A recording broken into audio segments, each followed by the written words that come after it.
Good afternoon, everyone. Welcome to the Health and PE Workshop, Hands Only CPR. I'm Judith Peters from the Office of Health, Safety, and Phys Ed. With us today, we have Dr. Vicki Better and Lindsay Flanagan from Children's Hospital of Philadelphia. Dr. Better? Hi, good afternoon, I guess it is by this time. It's a pleasure to see all of you. Thank you for allowing us to participate in this endeavor. We've worked with the school district for over 20 years, and usually, except for last year and this, we've been able to be in person. We've been at Lincoln High School in the past. But here we are again, still in the midst of this pandemic, despite the fact that you guys are going back to in-person school. So I certainly hope that that holds and that you all remain safe and healthy, and that all of the students do as well, and that we get out of this pandemic as soon as possible. And we'll hope for the best. There's some people that I'd specifically like to thank, starting with the original champions who got us involved at the Children's Hospital of Philadelphia with the school district, and that would be Betty Ann Creighton and Jack Creighton, who have both subsequently retired and turned over their legacy to others who are maintaining and building upon that. So I'd like to thank Superintendent Height for supporting all of these efforts, from the curriculum to the AEDs in schools to the Heart Safe schools. Also, thanks Judith Peters, who's been instrumental in helping us with all of our work, and especially in getting all of those in the 440 building to know how to perform CPR and keep her safe when she's there. The others that we'd like to thank are Nancy Neowitz, with whom we worked on a CPR AED curriculum and lesson plan. We have that available to you through Nancy, as well as our videos, which you'll see some of later, and about 8 handouts that you can use with your students for the CPR in schools curriculum that is mandated by the State Department of Education. Also, thanks to Jimmy Lynch for organizing the AEDs in school program, and to Amani for assisting him with that, Amani Fields. Dr. Barbara Clark has been instrumental, along with the Director of Nursing, Shannon Smith, in committing to having all of your schools in the district heart safe by hopefully the end of this school year. So I'd like to thank all of you for implementing the CPR and AED education program. You're going to see a couple videos. One is from the American Heart Association, and I would especially like to thank them for providing through donations the CPR and AED kits to the high schools, and Nancy can tell you how to access those. Jennifer is going to show in her video what these kits consist of, and then my coordinator, Lindsay Flanagan, is going to tell you about our Youth Heart Watch, which is our sudden cardiac death prevention program in schools, and about our videos that are coming up. So we will answer any questions. If you can, put them into the chat and we can answer them as we go, but we will have 5 or 10 minutes at the end of the video to answer any questions that you may have. And if you're in an elementary school or a middle school, I think there still will be information that will be useful both to you and to your students. So stay tuned, and I'll turn this over to Lindsay now. Thanks, Dr. Vetter. I'm Lindsay. I'm the Youth Heart Watch Program Coordinator. So we do trainings like this with your school district and other school districts, but another big piece of my job is helping schools become heart safe, which means that they have access to AEDs in their building. They've developed a team and they are trained in CPR and AED use. That they have a plan in place to respond to a cardiac emergency, and that they've practiced this plan like a fire drill, but what to do if a sudden cardiac arrest were to happen in their schools. So Dr. Vetter has been working with the school district for quite some time, and I've been working with them as well in the last year and a half. So we're really hoping to be working with each one of your schools to make you all heart safe in the near future. So that's just a little bit about our Youth Heart Watch, our Youth Heart Watch Heart Safe Schools program. But today we're going to get into Hands Only CPR education and our curriculum that we put together to help you implement that education in your classroom. So we created this curriculum and have shared it with Nancy Nayowith. So she can distribute that. I'm not sure if she shares it via Google or through email, but she has all that and the handouts to help facilitate that education in each of the classes. And we've developed the curriculum alongside the AHA CPR in Schools video program. So first we'll start off by sharing a video the AHA put together, which shows you what these kits are and what comes in the kits along with the videos. You'll get mannequins and other resources that'll help. So we're going to kick this off by sharing their video just to give you some background. If you haven't seen the kits before, you'll know exactly what they come with. And if you have seen them and used them before, this will just be a little bit of a refresher. And again, Nancy also is the person to contact to get access to these kits. Judith, can you make me the co-host so I can share?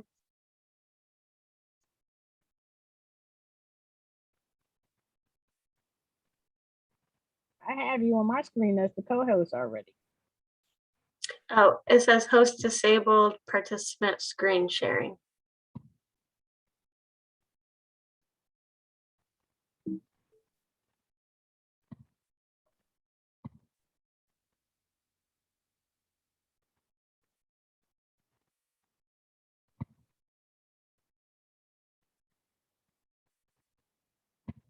Okay, that worked. Not sure you did, but it worked. Okay, so again, this is a video the AHA put together showing the kits. Everybody, my name is Jennifer Lichman Green and I am with the American Heart Association. I'm so happy to be with you all again this year. I wish we could be in person, but good to be with you virtually as well.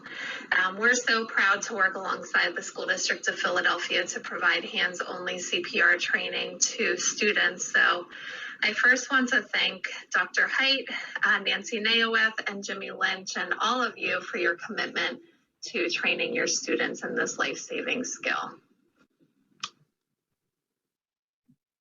I also want to thank Dr. Victoria Vetter and her team from CHOP for helping to facilitate today's Train the Trainer sessions and for their ongoing commitment to hands-only CPR training, as well as the presence of AEDs in schools across the city of Philadelphia and our region.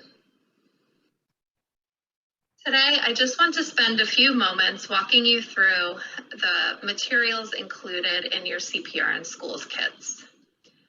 So you'll see a large red duffel bag, and so that is the kit itself, which contains all of the materials that you will need to provide hands-only CPR training to your students. Each of those duffel bags includes 10 individual Mini-Ann Plus mannequins. And each of those mannequins include a kneeling mat as well as a carry bag. Next, you'll find 10 practice ball training DVDs included with your kit. These videos walk you and your students through the entire training and experience of learning hands-only CPR. Also, on the back of each training DVD, you'll find the streaming information so that you can watch the videos online as well.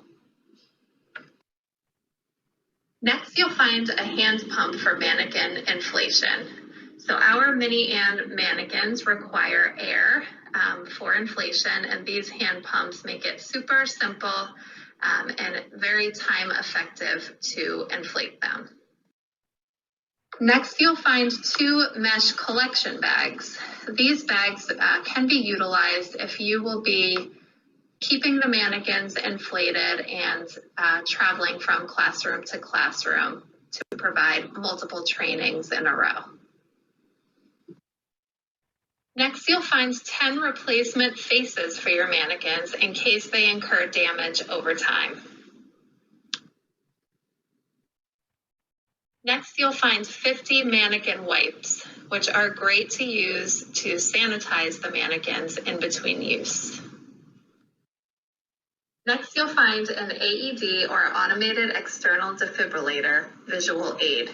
This visual aid provides you with a great resource to show your students what an AED looks like and also where to place the pads on an individual's chest. Lastly, you'll find a facilitator guide, which provides you with all the information that you need to follow to set up your classroom, play the training video, have your students experience hands-only CPR chest compressions, and how to clean up after the training. If you have any questions regarding the training kits, please reach out to Nancy Naywith with the School District of Philadelphia, or you can reach out directly to me at jennifer.lichman-green@heart.org. Everybody, my name is Jennifer.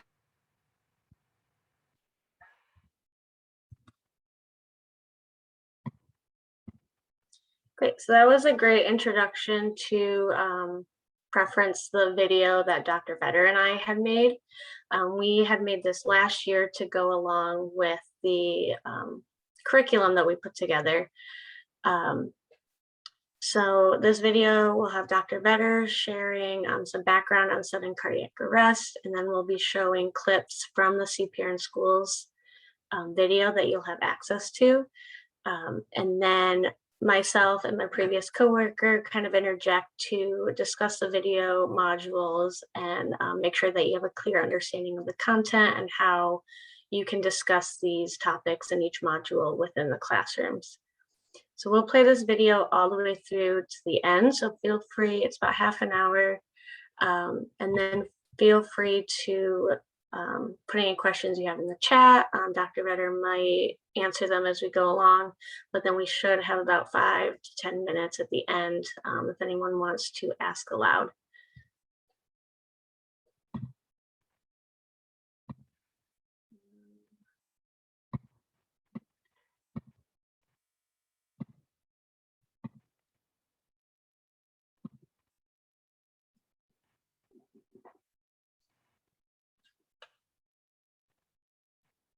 Hi, I'm Dr. Victoria Vetter. I'm a pediatric cardiologist or children's heart doctor at the Children's Hospital of Philadelphia. I'm also medical director of Youth Heart Watch, an affiliate of Project Adam. Our mission is to prevent sudden cardiac death in the community. We've been working with the leadership of the School District of Philadelphia for the past 20 years and would like to present a lesson plan that we have worked on jointly with your leadership. Our video today will provide introductory information about sudden cardiac death, CPR, cardiopulmonary resuscitation, and AED's automated external defibrillator use. We will discuss teaching points, incorporate the American Heart Association CPR in Schools video that you can show or stream to your students, and provide additional guidance, and after the presentation, answer your questions in the chat section. Sudden cardiac arrest, or SCA, occurs when the heart suddenly and unexpectedly stops beating, usually due to an electrical abnormality in the heart, and no blood with oxygen is pumped around to the body. Without intervention such as CPR, cardiopulmonary resuscitation, where a bystander assumes the pumping function of the heart by pushing hard and fast in the center of the chest 100 to 120 times per minute, or the use of an AED, an automated external defibrillator, a computerized device that can recognize an abnormal rhythm, determine if an abnormal rhythm needs to be restored to normal by providing a shock, sudden cardiac death will occur.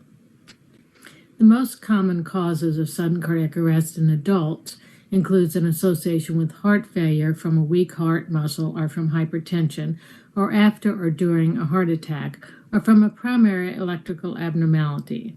The most common causes in young people include primary electrical conditions, frequently inherited, such as long QT syndrome, ventricular tachycardia, or myocarditis, a viral infection in the heart, or WPW. Inherited cardiomyopathy, such as hypertrophic cardiomyopathy and dilated cardiomyopathy, are anomalies in the origin of the coronary artery, not from coronary artery blockage. Drugs and stimulants can also cause a sudden cardiac arrest. Successful outcomes depend upon the quick and effective performance of CPR by lay rescuers or bystanders and the use of an AED by the bystander, EMS, or healthcare provider. Bystander CPR rates are low in most communities, averaging 15 to 30% prior to EMS arrival, and current survival of out-of-hospital cardiac arrest is only around 10% in both children and adults. CPR, especially performed immediately, can double or triple a person's chance of survival, as can AED use. In recent years, additional attention has been focused on AED placement and CPR AED education in schools to improve survival of children and adults in the school. The presence of an AED in school and the performance of CPR can increase survival up to 88% from 10% in children and adults in the school. Periods of activity such as PE class or gym or athletic events can increase the chance of having a sudden cardiac arrest, but this can occur at any time. We know that sudden cardiac arrest does occur in schools, and effective responses such as at Benjamin Franklin High School a few years ago resulted in saving a student's life. Regarding training in CPR and AED use in schools, important areas to emphasize while teaching include recognizing sudden cardiac arrest, calling for help and calling 911, getting an AED, and performing effective CPR. Several studies have shown that CPR and AED use can be taught to children and adolescents by school teachers as effectively as by healthcare providers. The American Heart Association specifically recommends that AED training and skills practice should be included in schools' CPR training, as students with hands-on training are more willing to perform CPR and know how to perform it more effectively. By educating students, more lifesavers will be present in our communities to save lives. On June 12, 2019, Pennsylvania became the 39th state to pass legislation, Act 7 of 2019, that includes CPR and AED education for high school students in their health and PE classes. The CPR AED education curriculum that you are going to teach will ensure that our Philadelphia high school students have the knowledge and skills needed to save a life that could be yours, their friends, or their family members.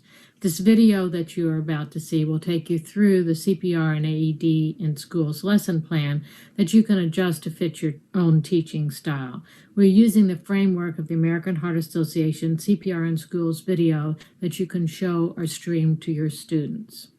The students will learn the basics of sudden cardiac arrest, understand CPR, and learn the steps, know the differences in a sudden cardiac arrest and a heart attack, understand AED use, and know the steps to use an AED, and practice the psychomotor skills of CPR and AED use.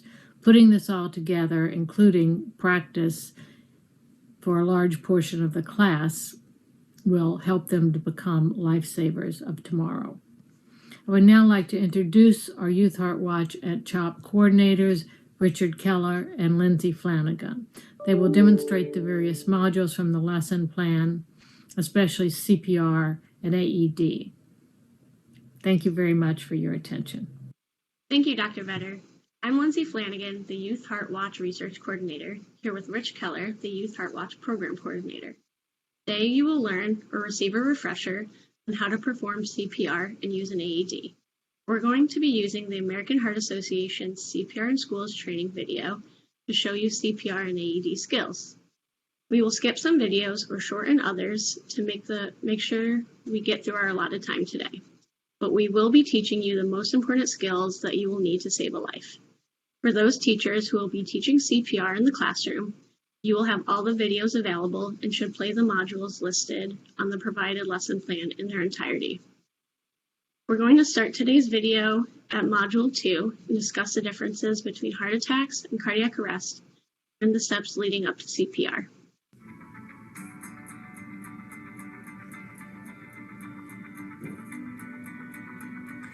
Picture yourself giving someone CPR. The person is lying on the ground in front of you, and you're pushing hard and fast in the center of this person's chest. What is CPR doing to the body to help keep the person alive? Try to visualize how CPR is helping save this person's life. When you give compressions during CPR, you're acting like the heart, helping to push oxygen-rich blood to the brain and the rest of the body. This can help someone survive when his or her heart stops beating.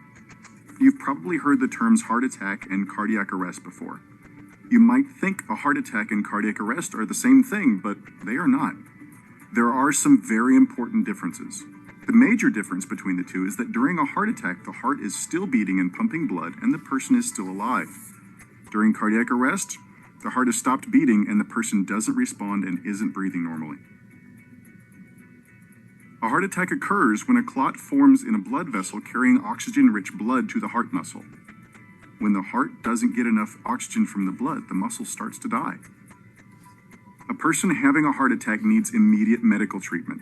If the blocked vessel isn't reopened quickly, the muscle normally nourished by that vessel begins to die. Typically, during a heart attack, the heart continues to pump blood so the person doesn't need CPR. The longer the person with a heart attack goes without treatment, the greater the possible damage to the heart muscle. Occasionally, the damaged heart muscle triggers an abnormal rhythm that can lead to cardiac arrest. Anytime the heart stops beating, it's called cardiac arrest. Heart attacks aren't the only thing that might cause cardiac arrest. Cardiac arrest can also be caused by problems such as severe injuries, drowning, and drug overdose. When the heart stops beating for any reason, a person needs CPR immediately. You might think cardiac arrest happens only to older adults, but the truth is, cardiac arrest can happen to anyone. It can happen to a high school athlete, a family member of any age, or even a child or infant. It's really scary to see someone in cardiac arrest. But if you phone 911 and start CPR immediately, you can help save that person's life. Don't be afraid of doing something wrong. This video will help you learn what to do so that you can give CPR and help save a life.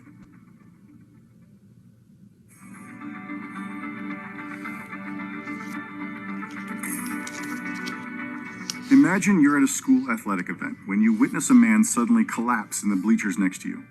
We're going to teach you exactly what to do. The first step is to make sure the scene is safe. Look around you to make sure you aren't in danger. Next, tap the person on the shoulders and shout something like, "Hey, are you okay? Are you okay?" If the person doesn't respond, you need to get some help. Shout to see if anyone is nearby. Say something like, "Help, somebody help me." If someone arrives, tell the person to phone 911 now and get an AED if it's nearby. If no one comes to help you, you'll have to phone 911 yourself. If you have a mobile phone with you, phone 911. Use the speaker mode while you talk to the dispatcher so that you can leave both hands free to start CPR immediately. If you don't have a mobile phone, you'll have to leave the person to phone 911 and get an AED yourself. The dispatcher will ask some important questions, like what's your exact location, so that help can be sent quickly and to the right place. If you're calling from a mobile phone, be very specific about your location. Don't hang up the phone unless the dispatcher tells you to. The dispatcher should help you remember the steps of CPR and how to use an AED if one is available. Once 911 has been called, you'll need to check to see if the person is breathing normally. Check for breathing for at least 5 but no more than 10 seconds. Look at the chest to see if it's rising as he breathes. If you see a person gasping, it's important to know that this isn't regular or normal breathing. A person who gasps usually appears to be drawing air in very quickly. He may open his mouth and move his jaw, head, or neck. Gasps may appear forceful or weak, and some time may pass between gasps because they usually happen at a slow rate. The gasp may sound like a snort, snore, or groan. If a person who doesn't respond isn't breathing normally or is only gasping, it's a sign of cardiac arrest and the person needs CPR. During a heart attack, the heart is still beating and the victim is responsive. This occurs due to a blockage in blood vessels. Cardiac arrest is when the heart has stopped beating and the victim is unresponsive. This occurs because of an electrical signal issue causing an abnormal rhythm. Heart attacks can cause cardiac arrest, along with many other things. Victims of sudden cardiac arrest often gasp for breath, and this may occur early in cardiac arrest and are not effective breaths. Ineffective respiration will not maintain oxygenation or ventilation. Victims may also exhibit seizure or convulsion-like shaking activity. The video also discussed the steps leading up to CPR.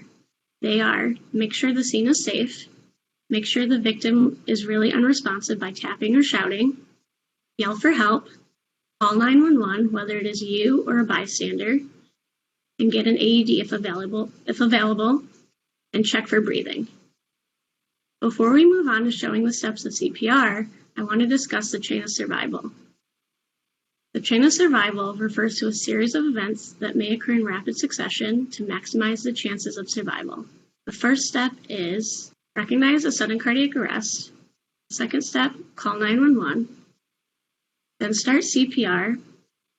Use an AED if available. Then the EMS responds. And then the victim is taken to a healthcare setting. Bystanders can help save lives by addressing the first 4 links. Now we're going to move on to Module 3. Included in this module are practice steps leading up to CPR, high-quality compressions, and then practice of these compressions. Thank you, Lindsay. My name is Richard Keller, and I am the project coordinator for the Youth Heart Watch. Before we begin our talk on compressions, I just want to quickly recap the steps leading up to CPR that Lindsay just went over. So the first thing we're going to make sure is that the scene is safe. We don't want to put any of ourselves or anybody around us in harm. We're going to check responsiveness, and that's simply done by taking your hands and shaking the shoulders of the person that you're looking at, making sure that they're awake. Hey, are you awake? Something simple as that. We're going to send someone for help. We're going to ask them to call 911, and then we're going to ask a separate person, if possible, to grab the AED for us. We're now going to assess to see if our victim is breathing normally. So victims in cardiac arrest often gasp for breath. They may occur early in the arrest, but it's important to know that these are not effective breathings. So if you see somebody who is gasping for breathing or not breathing adequately, the next step is going to begin CPR. So now we're going to watch the video on compressions, and then we'll see you in just a few minutes. We've just demonstrated the steps leading up to CPR. Now we want you to practice those steps. Use your mannequin to practice along with the video while thinking about how you would use these steps in real life.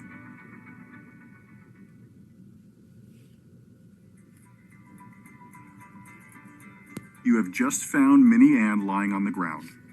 First, make sure the scene is safe. Next, tap and shout. Hey, are you okay? Are you okay? Shout for help and practice sending someone to phone 911 and get an AED. Help! Somebody help me. You, phone 911 now and get an AED if it's close. You're not going to actually practice phoning 911 yourself. Check for normal breathing. Check for breathing for at least 5, but no more than 10 seconds. Great job! Now you know how to do all of the steps leading up to CPR.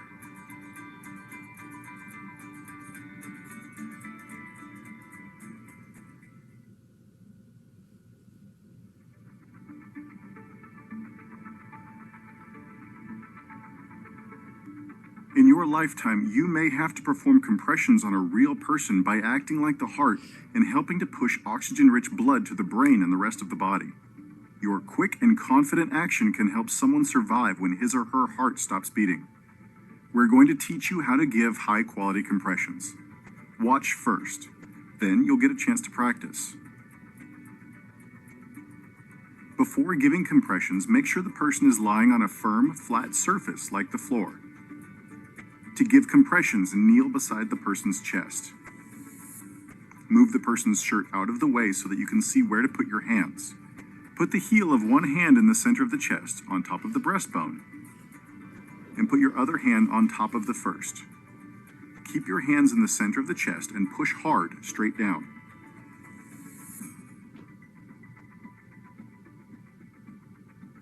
make sure to push the chest down at least 2 inches.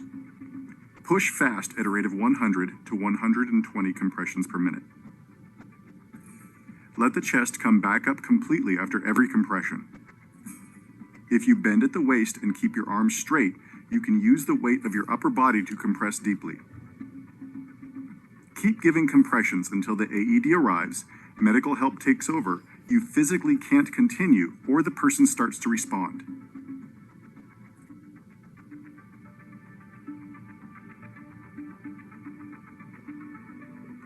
It's time for you to practice compressions. Although we're just practicing today, you may need to use these skills in the future to save the life of a family member, a friend, or even a stranger. Put Minnie Ann on the floor and kneel beside her. Put one hand on the center of Minnie Ann's chest, and then put your other hand on top of the first. Keep your hands in the center of the chest and push straight down, hard enough to make Minnie Ann click. Now, listen to this beat. The beat is telling you how fast to push. Compress to the beat. If you're pushing hard enough, you'll hear Minnie Ann click. Keep compressing to make sure that you know how hard you need to push. If you can't make Minnie Ann click, that's okay. Just push as hard as you can.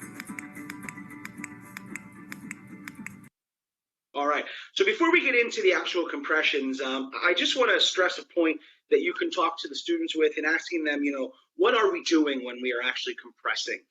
So we're acting like the heart. We're pushing oxygen-rich blood to the body, to the brain, and trying to perfuse. So that's important to stress to them as to what we're actually doing when we do compressions. So I'm going to show you now. I'm going to just adjust myself here. I went ahead and made my own mannequin, so I can show you that. It's just simply made with some stuff that we used around the house. I have a couple hair ties, a t-shirt. You'll notice on the inside I have parts of bags, and then just a simple soda bottle. But this is a simple and nice and effective way that students can practice CPR while at home. So as you can see, my CPR mannequin is right here. So we're going to talk about the important steps of high quality CPR. So the first thing that we want to do is to make sure that whoever is receiving CPR is lying on a hard, flat surface, much like the floor. We don't want to do CPR if somebody's lying on a bed because we're looking for a depth when we do our compressions, and being on the bed will add a squishiness to it. So always want to do CPR on a hard surface such as the floor. Ultimately, you'd like to kneel down next to the person. Notice that you want to be right in their chest area. So if I were kneeling on the ground, this is right where I want to be, equal with the patient's chest. We're going to take one hand, and we're going to take that heel of your hand and stress that that's going to go right into the center of that person's chest, on the tip of their breastbone. You're going to take your other hand, just like this. You're going to place it directly over your other hand, and you can interlock your fingers nice and tight, but you want to keep that heel pressed down right in the center of the chest, again, on the tip of the breastbone. Now, the act of doing compressions, you want to really stress to the students that they have to keep their arms nice and straight. Notice how my arms, my elbows are in. They're not bent, right? Doing CPR is very tiring. So if you're doing CPR, you want to make it as best that you can do as possible. Keeping those arms nice and straight. We're going to bend at the hips, and you're going to use your upper body strength to help compress.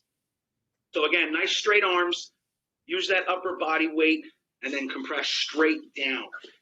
Another important part as we're compressing, notice I have those nice straight arms. As you push down, you want to make sure that that chest comes fully up, right? I explained why we do CPR and the fact that we push oxygenated blood through the body, we help perfuse. So stress to the students, when you're actually pressing down on the chest, you're forcing the heart to squeeze. So we're pushing that blood out. And when we recoil and let our hands come up, take that chance to refill. So if we're not coming all the way up, not letting that chest fully recoil back to that upright position, you're not fully perfusing properly at that point. We're looking for a depth of at least 2 inches when we do our compressions. And that's basically what we have to do there with compressions. So the mantra, push hard and fast, you really want to send that home with them. They can remember pushing hard and fast in the center of the chest. That's what compressions are about. So again, we're going to continue CPR until a few things happen, right? We're going to do CPR up until the point that the AED returns. We're going to do CPR up until the point that EMS arrives on scene and takes over, or if you are physically exhausted and can no longer do compressions. We're now going to move on to module 4, and that's going to start talking about our AED. So an AED, right? What is it? So an AED is an automated external defibrillator, which is a portable electronic device that automatically diagnoses potentially life-threatening abnormal heart rhythms and is then able to treat them through a defibrillation or a shock to their heart. We're going to watch a couple videos real quick, just explaining over the AED, and then we're going to come back and discuss.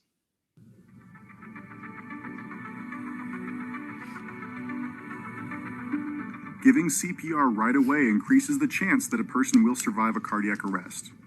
You've learned that it's important to get an AED if one is nearby. Now, let's discuss why. An automated external defibrillator, or AED, can be used to treat cardiac arrest by delivering an electrical shock. An AED reads or analyzes the heart rhythm and then tells you if a shock is needed. Many schools, companies, and public places now have AEDs you can use to treat cardiac arrest. If one is available, have someone phone 911 and bring you the AED. AEDs are often mounted on walls and have visible signs posted to help you locate them.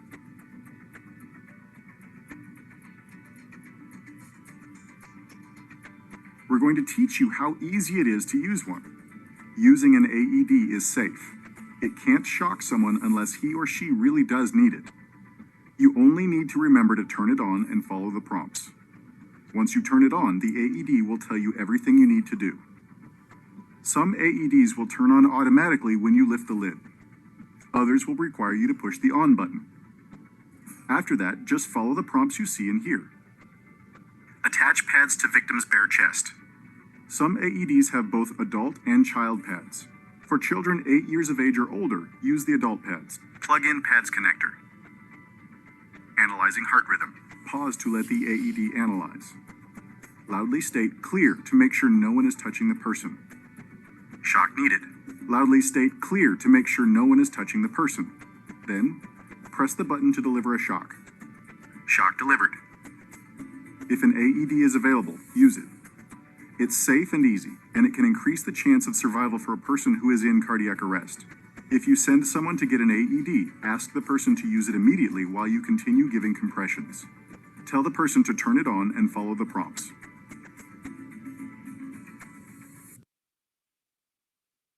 So before we get into discussing what we just talked about in the video, I want to show you a few things that may help you if you have to do this virtually. So not everybody's going to have an AED at home, we know that.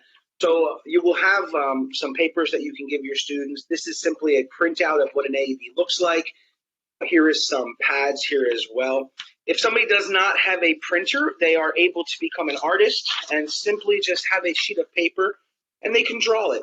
It's just something simple as that. I am by no means an artist, but simple drawing will work here. I have my adult pads, and you see I have some child or infant pads here. I'm going to put the AED together with a couple pieces of string. That way they can replicate what it looks like. So before we get into going through the AED steps, I just want to discuss real quick this CPR Ready kit that you may find attached to your AED.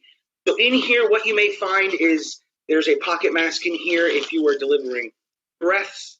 There is a razor in here. So where the razor is going to be used if we need to shave a chest. If there's a lot of hair on there, sometimes that may interfere with the pad and not allow it to contact properly. So it's just a simple razor here. You just want to do a couple quick passes where those pad placements are going to be. There's a pair of scissors in here. So these are important because once that AED arrives, you're going to want to stop CPR and cut that shirt off. So we have to cut the shirt off because we need direct pad to skin contact. Also in here, there's going to be a couple paper towels.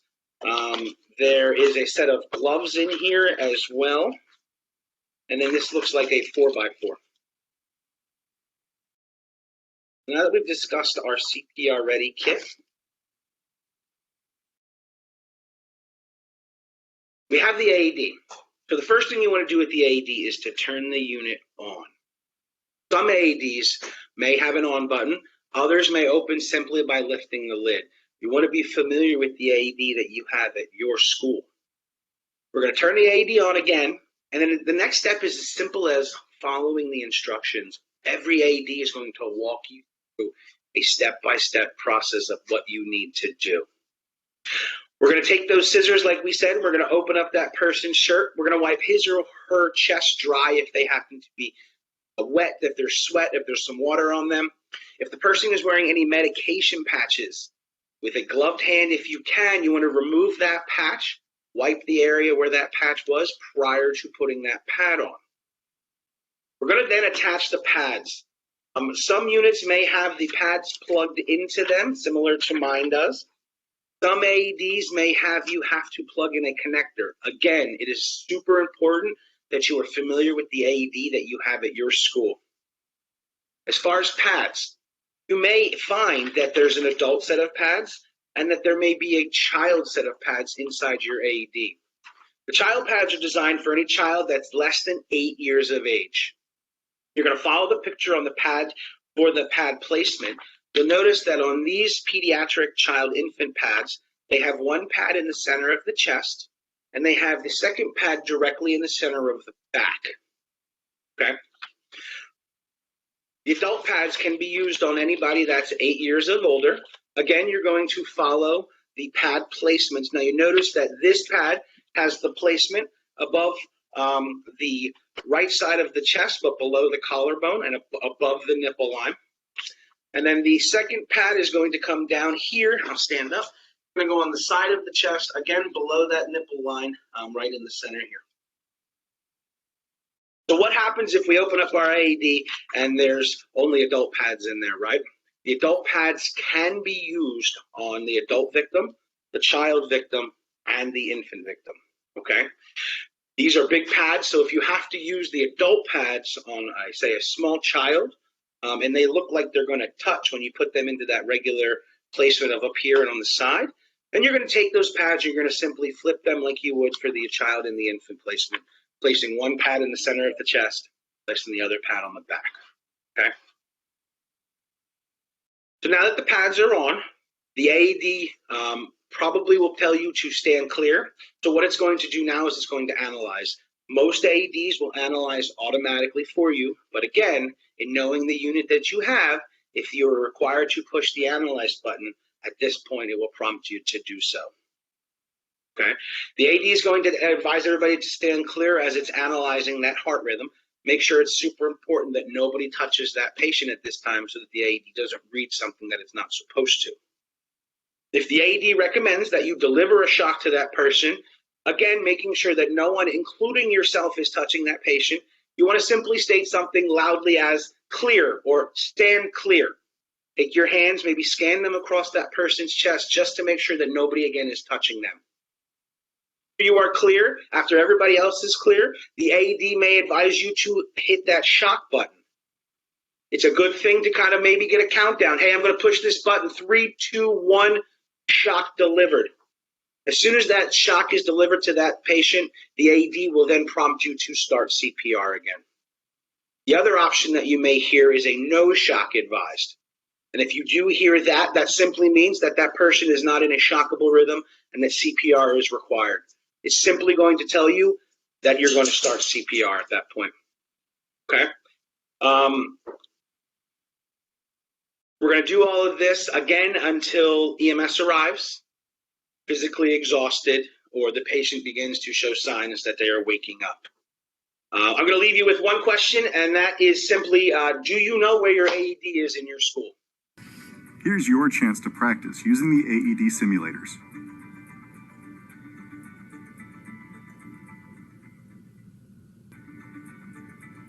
Push the on button. Apply pads to victim's bare chest. Follow the diagrams on the pads to apply them to your mannequin's chest.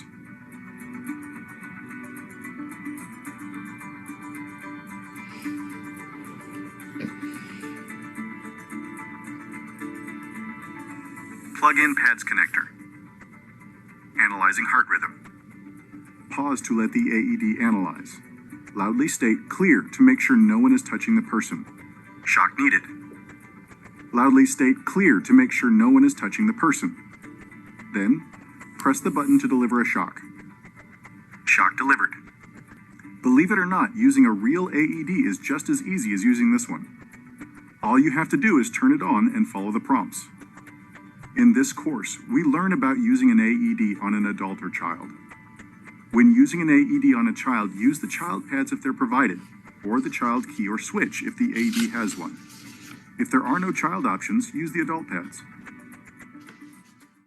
The video states using an AED is as easy as it sounds. Turn the unit on and listen to the prompts. It will tell you to apply pads, stand clear, push the shock button if needed, and to continue CPR. Note that adult pads can be used on children if pediatric pads are not available. You now know how to call 911, perform hands-only CPR, and use an AED. Now practice them often to stay sharp and share these skills with your family and friends. Great. And then we usually go from there into a short choking segment, but for interest of time, we'll cut that out today. But that is part of the CPR in Schools video, so you definitely have access to that.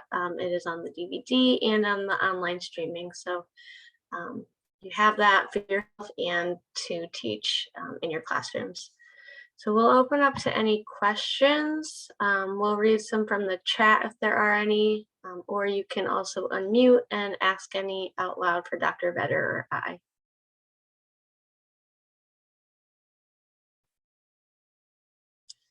So John had asked, I am assuming that once the AED says no shock is advised, that we continue chest compressions and do not remove the pad. Right. Doctor answered that. Yeah. I just want to make sure everyone, if you hadn't seen the chat. I found my unmute button, Lindsay, so I was talking to myself. So yes, John had asked the question that Lindsay just read, asking about what to do about compressions and the pads. Always leave the pads on because the person, even if they wake up, might go back into a cardiac arrest. So wait till EMS is there and let them decide what to do about the pads. But keep CPR going right after, even if it says no shock advised, or if it gives a shock, just immediately go back to doing CPR, because even if there is a rhythm, it may not be a very effective rhythm, and you want to continue that CPR until the victim wakes up and pushes you off. Still keep the pads on, or until EMS arrives. And Judith put the attendance form in the chat box. So in answer to the question of, is there a sign-up sheet? I think that's what you're supposed to do. Yes. Right, Judith? Kenyatta has his hand up. Kenyatta, unmute yourself. How y'all doing? My name is Kenyatta. I'm at John B. Kelly in Germantown, and I was in a class similar to this my first year before I became a gym teacher. And you get in these classes, sometimes you get bored or whatever. So I went to the store on my lunch break, and a guy literally was laying on his back. He was drunk, and I had to do CPR on him. And I couldn't believe it. It was like the day after I took the class this happened. It was like really scary. And I jumped in and I did what y'all taught me. And I think I made a mistake because he gasped. Like he was unconscious, then he gasped. Mm-hmm. And I stopped. I panicked, I stopped. I thought he was good. But somebody else did get on him, but like it wasn't like total no more compressions. I just stopped because I was on lunch break and I had to leave, and like somebody else got on him. But I feel like I should have never stopped because I later found out that man passed away. And it happened to be one of my students' uncle that I found out. I didn't know at the time I was helping the man. And that's how I found out he passed away later, because I seen the family coming in. And it was a very terrifying situation. I never thought in a million years that I would have been in that situation, but it really happened. So like, please take this class serious. It really can happen to anybody because it happened to me. And the guy had a lot of other complications. But I got that guilt, like, wow, if I really kept doing it, maybe he would have survived it. I don't know. Well, Kenyatta, first of all, it's wonderful that you stepped in, because that's the biggest thing that people start. You are right that a lot of times people think when someone is gasping, that's a normal breath, but it's not a normal breath. So if they're breathing irregularly or gasping or whatever, just go ahead, and they're unresponsive and unconscious, go ahead and do CPR. They'll eventually stop gasping. If they're shaking and they look like they're having a seizure, that may be because their brain's not getting enough oxygen because their heart has stopped. So keep, doing CPR. Try to get, someone to help you, and every 2 minutes switch off. But the thing that people are most afraid of is starting with, they're afraid they don't know what they're doing or they'll hurt someone. But if a person is dying, you really can't hurt them. Even if you break a rib, it doesn't matter. Unfortunately, survival is only about 10 or 12%. So the fact that this gentleman didn't survive most likely has nothing, or I can say has nothing to do with whether you stop for a few seconds or not. It's a very deadly condition. 4 of these cardiac arrests a day in Philadelphia, 400,000 a year across the country. So this is something that you might think you'll never come up against, but more than likely in your lifetime you will again. So it's really good that you have this skill now. Other questions? So I think that, in some of the other sessions, people ask about, just to emphasize how many times a minute you're compressing the chest, and that's 100 to 120 beats a minute, kind of to the beat of Staying Alive, although there are other more recent songs that have that same 100 beat a minute rhythm. But just fast and hard, middle of the chest. You want to compress the chest about 1/3 or about 2 inches. As far as giving breaths, if it's a drowning, if it's a victim of an asthma attack, some other respiratory problem, then you want to give breaths. If it is a young adolescent or child or infant, you want to give breaths, and the ratio for breaths is 30 to 2. If you don't know how to do it, compressions is better than not doing anything, but particularly for the younger children, since it is a respiratory problem and they may not have that much oxygen in their system by the time they arrest, then you do need to give breaths if you can. The reason compression only works in adults is that it's usually a sudden event, frequently witnessed. And if that's the case, we have about 5 minutes worth of oxygen hooked up to our red blood cells, and that can be extracted by the cells in the body until hopefully EMS is there. If you're an elementary school teacher or a middle school teacher in the earlier grades, you still can bring up these life-saving skills to your students. You can teach a 5 or a 6-year-old how to call 911, know what their name is, know what their address is, know what their parents' name, or if they're staying with their grandparents, what their names are. And it's amazing how many times children that age can save the life of a parent or someone that they love, because they knew how to call 911 and they knew where they were. So remember that when you're teaching young children or your own children, that they have that particular skill set. Other questions?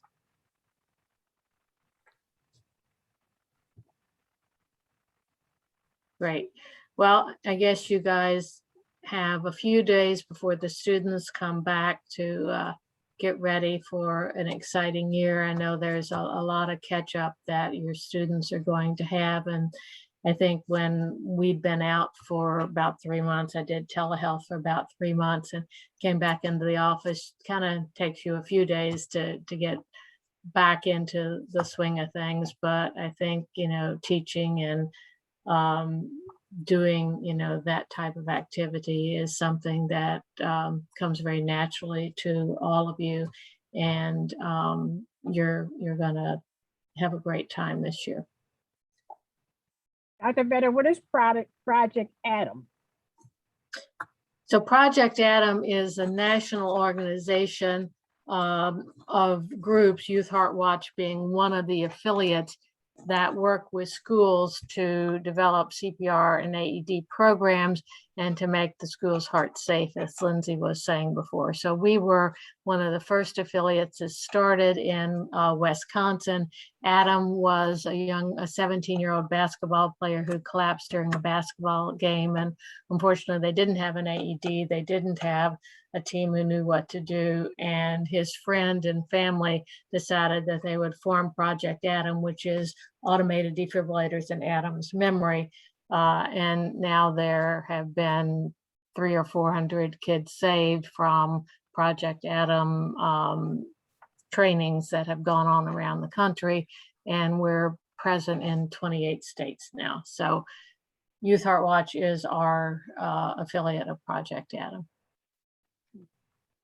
I'd like to thank Dr. Vetter and Lindsay, our colleagues at Children's Hospital, for this wonderful project and this collaboration. We really appreciate you, and we ask that you continue to do good work.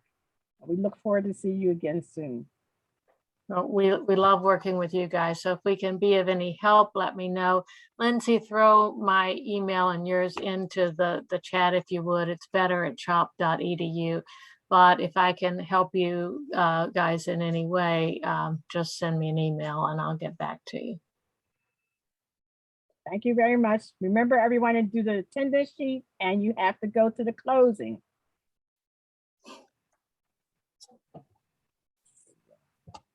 Bye. Bye. Thank you.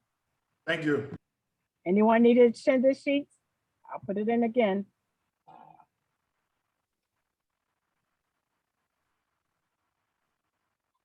Are you still out the attendance sheet? Hello, I just have a quick question.